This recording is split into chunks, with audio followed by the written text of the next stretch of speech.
Cancer, kumusta ka? Maligayang pagdating sa channel at sa pagbabasa, Cancer. Ikokonekta natin ang ating mga enerhiya para sa mga susunod na araw, susunod na mga oras. Huwag kalimutang kunin ang mga tumutugma sa iyo at sumangguni rin sa iyong moon sign at ascendant sign, pati na rin ang anumang iba pang maaring dumating. Tingnan natin kung ano ang nais sabihin sa atin ng mga gabay, guro at mga ninuno ayon sa lahat ng iyong ipinapahayag sa pagbasang ito. Tingnan natin kung ano kailangan mong malaman, Cancer. Tara na. Kaya kumonekta ka sa paglawak ng pananalapi sa pamamagitan ng trabahong magdadala sa iyo sa material na katuparan. Napakaganda. 3 baraha ito ng ginto. Mayroong paunang paghahanda para sa ilang paraan upang ikaw ay magsimula. At paumanhin, totoo ito, gumawa ka ng paunang paghahanda. Naghahanda ka para sa isang bagay at makikita ito sa isang napakahalagang paraan sa pagtaas ng iyong mga kita dahil sa totoo lang sa loob ng maikling panahon ay makakaramdam ka ng pagmamalaki sa paggawa ng isang mahusay na trabaho kung saan malinaw naman na babayaran ka sa isang napakahalagang paraan. Kaya naman sinasabi nito sa iyo na sa 8 barya dapat kang magpatuloy sa pagtutok sa ganitong paraan dahil ikaw ay uusad sa pagtitiyaga, ikaw ay uusad sa mga mapagkukunan, sa kaalaman, at sa pag-aaral. Tiyak na kung hindi mo pa ito naiisip, ito ay isang magandang pagkakataon upang makakuha ka na kanang uri ng pagsasanay o karagdagang kaalaman na makakatulong sa iyo ngayon, hindi ba? Na magbibigay sa iyo ng tulak upang matapos sa 10 barya na iyon, dahil kung magtutuon ka ng pansin dito, sa loob ng maikling panahon ay magiging lubos kang nagpapasalamat at ipinagmamalaki ang iyong mga nakamit. Sinasabi mo rin ng 10 barya na ang inaasahang tagumpay sa ekonomiya ay nagaganap na. At ito rin ay isang pangako para sa iyo na makaramdam ng kapanatagan at balanse dahil ang iyong pananalapi, ang iyong organisasyon tungkol sa pera, ang iyong sistema ay nailalapat sa isang mahusay na paraan. At yun ay nagbibigay sa iyo ng maraming suporta, nagbibigay ito ng suporta para sa iyo, nagbibigay ito ng suporta para sa konteksto ng pamilya, nagbibigay din ito ng suporta para sa konteksto ng emosyonal. Dahil ang mga ito ay mga barahang nagsasalita sa atin tungkol sa katatagan sa buhay at gayon din ang kapayapaan ng isip na magkaroon ng mga karagdagang mapagkukunan para sa mga sandaling kakailanganin ng isa na magkaroon ng ilang pag-iingat, hindi ba? Pinapanagot mo ang iyong sarili sa isang mahalagang bagay. Maaring ito ay usapin sa trabaho, maaring ito ay usapin sa pamilya. Pinapanagot mo ang iyong sarili ng napakaangkop dahil mayroon kang mga mapagkukunan upang managot.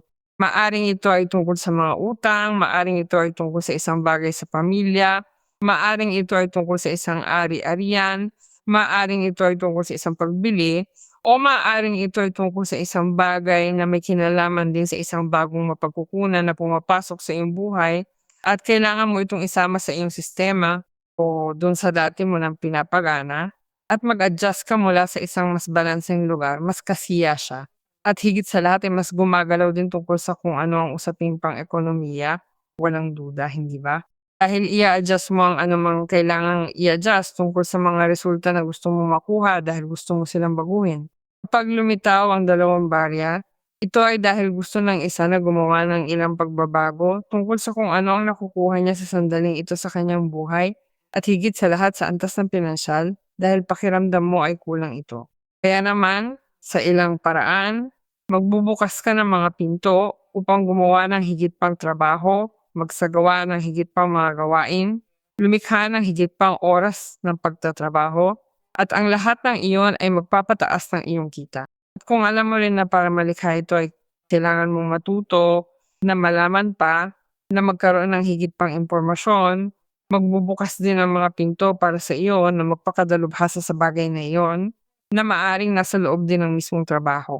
Ngayon, para sa Cancer na malapit na magretiro, na nagtrabaho na sa buong buhay niya at gustong magretiro ng marangal mula sa buhay paggawa, aba, mayroong malaking kabayaran na nagdadala rin sa iyo sa kapanatagan. Ngunit hindi iyon nangangahulugan na mananatili kang walang ginagawa. Dahil ang 2 barya ay nagsasalita sa atin tungkol sa kung anong maaring magpatuloy sa pagtatrabaho sa isang bagay, hindi ba, sa patuloy na paglikha ng mga proyekto sa ilang paraan na ang trabahong iyon na ginagawa mo, Kapag ikaw ay nagretiro na ay maging bahagi rin ng iyong buhay ngayon ng isang buhay na iba, ngunit hindi tumitigil na maging motibasyon sa buhay para sa iyo ang paggawa ng gawaing iyon. At bukod pa rito, tiyak na nagbibigay sa iyo ng ilang-ilang benepisyong pang-ekonomiya. Tingnan natin kung ano ang sinasabi sa atin ng mga baraha. Ito ay laging mga pagbabasa para sa kolektibo cancer. Kung gusto mong talakayin ang iyong particular na kaso, alam mo na maaari kang magkaroon ng personal na konsultasyon sa akin at palagi mo itong i-agenda sa pamamagitan ng website. Nakikita mo rito ang direksyon sa video, ngunit mayroon ka ring nakapin na komento sa iyong zodiac sign kung saan direkta kang pupunta sa website. Bueno, hindi ko alam kung nakipag-usap ka sa isang taong interesado ka ngayon ng partikular, dahil kung hindi, magkakaroon ka nito sa malapit na hinaharap sa mga susunod na oras. Mayroong isang tao, malinaw naman, na may intensyong manirahan. Balansehin ang isang relasyon sa iyo sa paraang iba kaysa sa kung paano nagaganap ang mga bagay noon. Walang duda tungkol doon. May sitwasyong nabubuo sa pamamagitan ng taong ito na gustong mangako, gustong magpakita, gustong managot, at may intensyon din na piliin ka. Ang intensyong makasama ka, ang intensyong umunlad kasama ka at tapusin ang kanyang mga araw kasama mo. May 10 ka ng mga pentakulo, 'di ba? Kaya sasabihin ko maghanda ka rin sa napakagandang balitang puwedeng magbago sa kapaligiran, realidad at konteksto mo. Maaaring matapos mo na ang isang nakabimbing pag-uusap sa isang taong may kinalaman din sa sitwasyong maaari mong pinagdaraanan. Dahil ang pagkakalayo ninyo ay malinaw na nagdudulot sa iyo ng pagkabalisa, pagdurusa at pananabik. At nagbabago iyon, lubos na nagbabago. Dahil mas malalim ka nitong iniugnay sa emosyonal na paghilom na kaakibat ng dalawa ng mga tasa. Hindi na ito alaala o pangungulila lang, magiging totoo, mahahawakan at mararanasan mo na ito ng lubusan. Ikaw ay titingin sa taong iyon at ang taong iyon ay titingin sa iyo at babalansehin at ayusin ang mga bagay-bagay at iaayos ang lahat ng mga bagay na kailangang balansehin upang gumana ang relasyong ito. Ngayon, maaring mayroong isang cancer na walang relasyon at darating ang taong ito na biglang papasok sa iyong buhay sa isang hindi inaasahan at mahiwagang paraan upang makibagay sa iyo sa isang pamantayan na malinaw na lubos na umaayon sa iyo tungkol sa isang relasyon. At ibibigay niya ang lahat at gagawin niya ang lahat ng kailangang gawin upang pamahalaan ang posibilidad ng isang bagay na konkretong, matatag, seryoso, nasusuklian at makabuluhan, at iyon ang nagmamarka ng pagkakaiba sa emosyonal na antas. Maaring dahil sa napakalaki ng iyong pag-angat o pag-anlad sa antas ng pananalapi, nakikibagay ka rin sa isang tao sa antas ng trabaho at maaari kang lumikha kasama ng taong ito ng mga proyekto, trabaho o mga negosyong may mataas na halagang partikular sa pananalapi.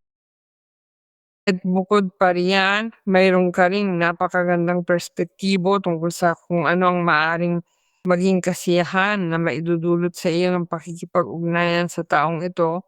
Hindi mahalaga kung saang bahagi ng buhay natin ito ilalagay. Kung ilalagay natin ito sa isang personal o emosyonal na konteksto o personal at trabaho.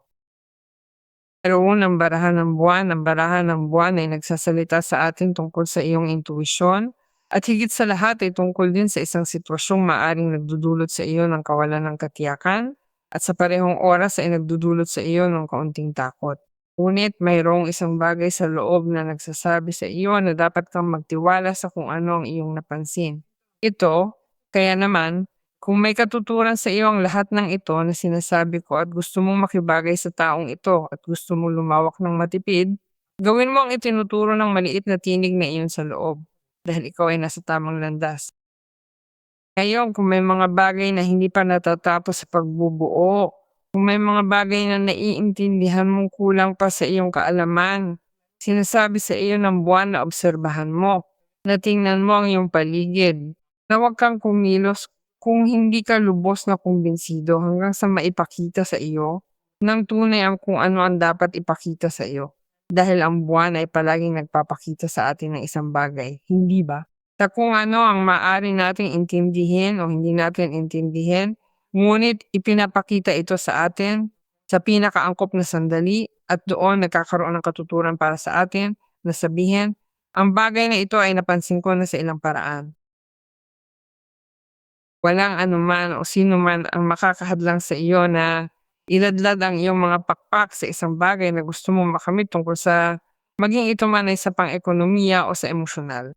Yan ang totoo na hindi mo dapat ikabahala dahil ang barahan ng buwan sa ilang paraan ay nagsasalita rin sa atin tungkol sa dapat mong sundin ang iyong intuition at habulin ang pangarap na iyon maging mapanlikha.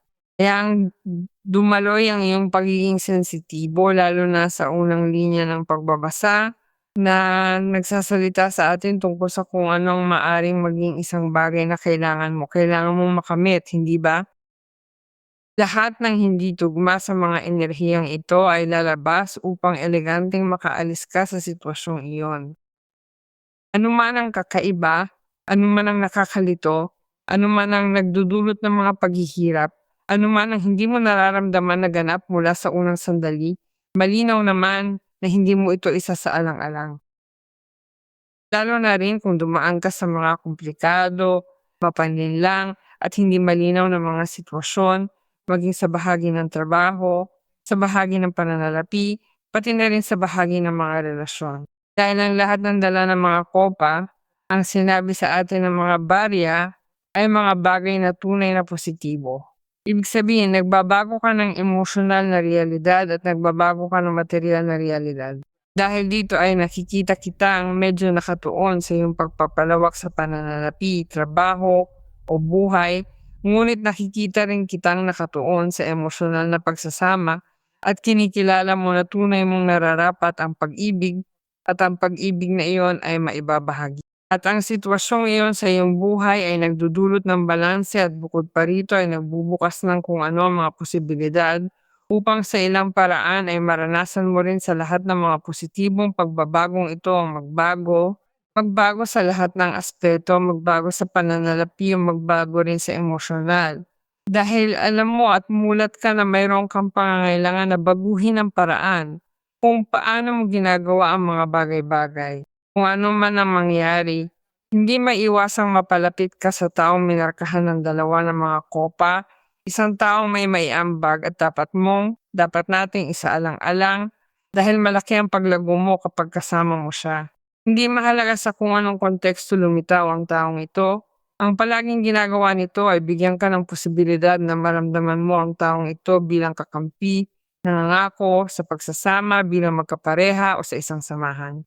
At ito ay magiging tunay na makabuluhan para sa iyo dahil ang mga bagay na mayroon kayong pareho, hindi ko alam kung ito ay mga nakaraang karanasan, isa yun sa mga kaso, ngunit mayroon kayong parehong mga pagpapahalaga at pananaw tungkol sa kung ano ang gusto ninyo, kung paano ninyo gagawin ang susunod na hakbang para sa kung ano ang inyong ninanais o sa kung ano ang kanilang pinipili dahil malinaw na ipinapahayag nito ang perpektong kapareha o ang kasosyo o ang taong iyon sa antas ng pag-ibig na may mga pagkakatulad at posibilidad kasama mo upang maabot ang tagumpay na inyong sisimulan o higit sa lahat ang masaya at nakapagpapagaling o kapaki-pakinabang na relasyon na para sa iyo ay magkakaroon ng mas malaking kapangyarihan sa kung ano ang mga sugat pa man din sa emosyonal mula sa nakaraan o mga sugat sa emosyonal sa relasyong ito. Dahil maari ring ito ay isang sandali kung saan ang lahat ay maglilinaw, ang lahat ay lalabas sa liwanag, at muli kayong magtatayo sa anumang paraan ng relasyong iyon. O ngayon ang mga bagay ay magiging mas matatag, magkaiba, mas nakatalaga. Higit sa lahat, dahil nararamdaman mo ang iyong sarili na mabuti kasama ang taong ito, ang taong iyong kasama mo, at ngayon ay napagtanto ninyo na pareho ang inyong ninanais. Gusto man ninyong umunlad, gusto ninyong magpatuloy sa pag-unlad o magsisimula pa lamang kayong umunlad, mapagtanto mo na mas gagana kayo ng maayos sa pagsasama kaysa sa paghihiwalay. Gayon din kung pinipili mo ang bagong taong ito, pareho lang iyon dahil ang relasyong dala ng taong ito ay tunay na napakabuti para sa iyo. Okupahan man ito ang lugar bilang kapareha para sa iyong puso, sa ibang konteksto. Tingnan natin kung ano ang sinasabi sa atin ng mga gabay tungkol sa huling payo. Bueno, pagkamayabong. Bueno, Cancer, lumabas ang buwan. Lumabas ang pagkamayabong at ang dalawang kopa. Maari kang magulat sa kung ano ang maaring mangyari. Ipinapahayag nito sa atin ang maaring maging isang napakatabang panahon para sa iyo. Kung ikaw ay nagtatrabaho sa mga bagong ideya, sa mga proyekto, masasabi ko sa iyo na ito ay tumutukoy sa unang linya ng pagbabasa, hindi ba?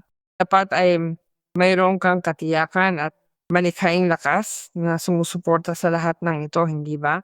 Ipagpatuloy ang pagpapakain sa pagkamayabong na ito ng mga dakilang ideya ng mga positibong inaasahan. Dahil alam mo kung ano ang mangyayari, kung gusto mong makakita ng mga resulta, alam natin na kailangan nating magkaroon ng pasensya kahit na mahirap ito.